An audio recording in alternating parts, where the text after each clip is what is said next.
Hello నమస్తే welcome to your favourite channel టీవీ24 studios. నేను మీ శ్రీ సత్య. ఈ రోజు మీ అందరికీ ఒక ఇంట్రెస్టింగ్ టాపిక్ తీసుకొచ్చాను. అది ఏంటంటే వల్లభనేని వంశీ అరెస్ట్. అది ఆఫ్ కోర్స్ అందరికీ తెలిసే ఉంటుంది. వల్లభనేని వంశీని ఈ నెల 13వ తేదీన విజయవాడ పోలీసులు మై హోమ్ భుజాలో అరెస్ట్ చేశారు. ఈ విషయం అందరికీ తెలిసిందే. అయితే వల్లభనేని వంశీ కేసు రోజుకు ఒక కొత్త మలుపు తిరుగుతుంది. రోజుకు ఒక పేరు తెర మీదకు వస్తుంది. అసలు రీసెంట్ గా వల్లభనేని వంశీని ఇంట్రాగేట్ చేస్తుండగా పోలీసులకు ఒక కొత్త పేరు అయితే బయటకు వచ్చింది. ఆ పేరే రంగా. అసలు ఈ రంగా ఎవరు? వల్లభనేని వంశీకి ఈ రంగాకి సంబంధం ఏమిటి? ఒకసారి చూద్దాం. వల్లభనేని వంశీ అనుచరుడు ఈ రంగా. వల్లభనేని వంశీ టీడీపీ ధ్వంసం కేసులో సత్యవర్ధన్ ప్రథమ సాక్షిదారుడు. ఆ విషయం అందరికీ తెలిసిందే. అదే సత్యవర్ధన్ కేసులో ఈరోజు వంశీ జైల్లో ఉన్నాడు. అది కూడా అందరికీ తెలిసిన విషయమే.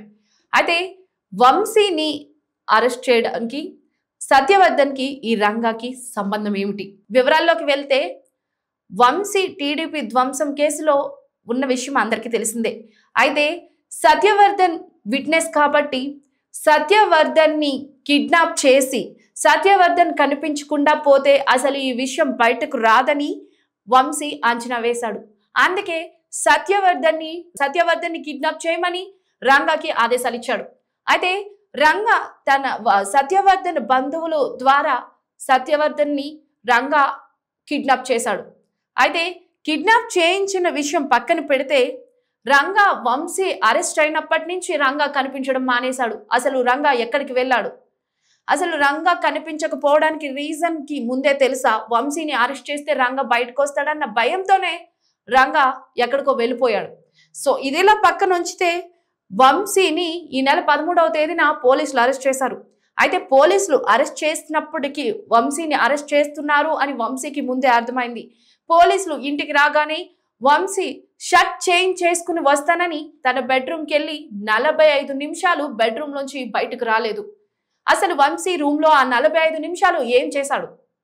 వంశీ 45 నిమిషాలు ఫోన్లో మంతనాలు జరిపాడు. ఇదిలా ఒక మిస్టరీగానే మిగిలిపోయింది. మరొక పక్క వంశీ చాలా మంది రాజకీయ నేతలు పోలీసులను విమర్శిస్తున్నారు. ఏంటంటే వంశీ తన బెడ్రూమ్ లోకి 45 నిమిషాలు వెళ్ళక ముందు మీరు తన దగ్గర ఫోన్ ఎందుకు స్వాధీనం చేసుకోలేదు? వంశీ ఫోన్ స్వాధీనం చేసుకుని ఉంటే ఈ రోజు అసలు ఈ కేసులో ఎవరెవరు ఉన్నారో బయటకు వచ్చేది కదా అని రాజకీయవేత్తలు కానీ మరికొందరు విశ్లేషకులు కానీ పోలీసులను విమర్శిస్తున్నారు. ఇదిలా ఉంటే పోలీసుల దగ్గర నుంచి వచ్చిన సమాచారం ఏమిటంటే వంశీ వాడేది ఒక్క ఫోన్ కాదని 5 ఫోన్లని వంశీ వాడుతున్నవి 5 ఫోన్లని పోలీసులు సమాచారం అందించారు. అయితే ఈ 5 ఫోన్లు వంశీ ఎక్కడ దాచాడు? అసలు వంశీ ఫోన్లు ఎందుకు దొరకడం లేదు? అసలు వంశీ ఫోన్ దొరికితే విషయాలు బయటకు వస్తాయి కదా. అసలు వంశీ ఫోన్లు ఎక్కడ దాచాడు అన్నది ఒక మిస్టరీగా మిగిలిపోతే మరొక పక్క పోలీసులు 2 బృందాలుగా విడిపోయారు వంశీ కేసులో. అది ఒక బృందం వంశీని ఇంట్రాగేట్ చేయడంలో, మరొక పక్క వంశీ ఫోన్లు ఎక్కడ దాచారు, ఈ కేసులో ఎవరెవరున్నారు అని వంశీ అనుచరులను వెతకడం పనిలో కూడా పడ్డారు పోలీసులు. అయితే ఇక్కడ ఇంకొక విషయం జరిగింది. అదేంటంటే Vamshi personal assistant PA phone అయితే పోలీసులకు దక్కింది.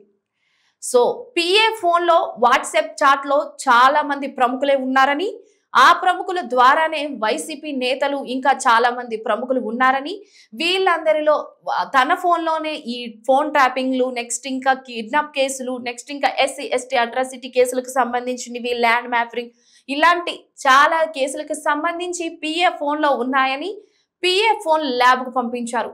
సో పిఏ ఫోన్ వస్తేనే తప్ప, ల్యాబ్ నుంచి బయటికి పిఏ ఫోన్ వస్తే తప్ప అసలు నిజాలు ఏంటన్నవి బయటికి రాలేని పరిస్థితి.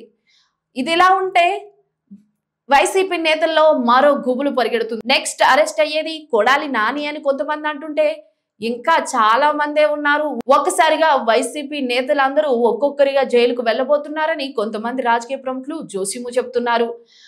ఇదిలా పక్కన ఉంచితే అసలు వంశీ ఫోన్లో ఏముంది?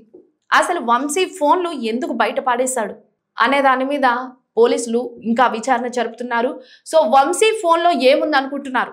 వంశీ ఫోన్ లో ఇంకా ఎవరెవరి కాంటాక్ట్లు ఉన్నాయి, ఏమేమి వివరాలు ఉన్నాయని మీరు అనుకుంటున్నారు? మీ అభిప్రాయం మా వీడియో కింద కామెంట్ చేయండి. మీ కామెంట్స్ కోసం మా 24 స్టూడియో ఎప్పుడు వెయిట్ చేస్తూనే ఉంటుంది. Stay tuned to 24 studio. Thank you.